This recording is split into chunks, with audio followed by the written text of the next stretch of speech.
Et yeah, c'est dimanche avec la vôtre Nada Makemba, femme fontaine. Ouakila bango suki yaya. Makemba dimanche yo kozanga te.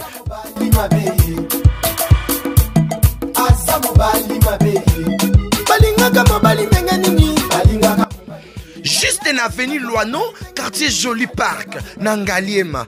Référence, ezaka na rond-point ya Montfleury. To yebite ya. Ba vie bilongi moi ba ozanga te parce que 5000 francs et le côté pour na baon. Mais ba vie bilongi boy.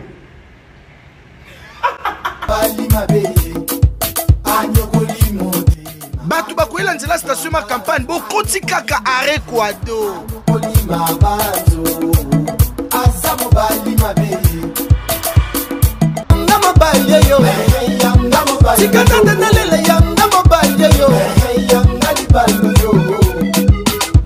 Makemba ebozanga te balobi rendez-vous eza somo ya botu na nani nenga bino tellement mingi nde Yesu apesa nzoto na ye na catholique baliaka nzoto ya Kristo nga apesa bino nzoto na loko ya parking bino nde mituka ya boya ogare